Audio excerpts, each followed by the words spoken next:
Now, flying fish, these are migratory fish. Flying fish are found in our waters only during the summer months, really, the warmer water months. They'll show just before summer and will stick through just about the end of the summer. Which is why, of course, our trip's also just a seasonal trip.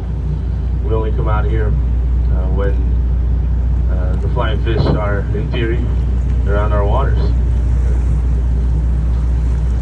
I see them It's flying. still pretty early in the season. We've been doing trips for maybe 2-3 weeks now. Been fairly successful for this early in the season. Wow. So definitely a good sign for the rest of the summer, hopefully. It's pretty rare to see flying fish in our waters past December, so, or past September, I know.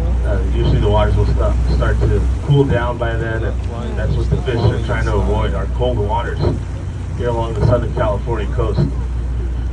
So we are still in Southern California. We're not a tropical island out here on Catalina. So our waters, they stay fairly cool, like most of the Southern California coast. They may become a subtropical late in the summer, but for the most part, pretty cold waters. And the fish, where do they spend the rest of their year? Well, down south, naturally, where the waters tend to be a little warmer year-round. The tropical waters along the Mexican coast is where they'll spend the rest of their year. But they make this amazing migration to Southern California simply to lay their eggs, to spawn in our waters. I'm getting excited as soon as it jumps out of the water. More specifically, to do so in the kelp beds, the very rich kelp beds that grow along the California coast. Kelp that cannot be found in tropical waters because, unlike the fish, the kelp prefers the colder water. All right, there's a good flyer there. Sea lion's helping us out a little bit. Oh. And again, folks, we have lights all around the boat, front, back, both sides, because we're dealing with Mother Nature. You never really know where. Oh, wow, I saw two. Yeah. Keep your head on the swivel. Wow. I saw The other line. side, or move over, like Just I said, above if the you think water. we're seeing more on one side as Yeah, I opposed got to it the on other. video.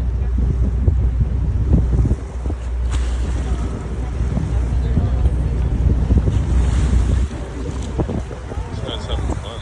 Yeah. Now, flying fish, they're not exclusively nocturnal. These are the kind of fish that are active 24/7. They're always moving, always swimming. They never stop. However, our trip only goes out at night for a very important reason. That's that they're simply easier to find at night.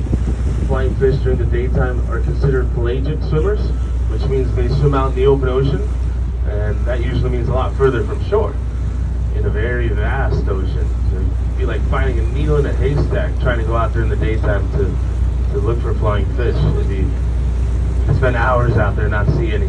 But at nighttime, we know their spawning pattern is going to bring them close to shore. Look, their jet ski Once out again, there. Yeah. to be more specific, close to the Let's swim kelp out to beds, the jet ski. right? That's what they're looking for. That's where they're going to lay their eggs.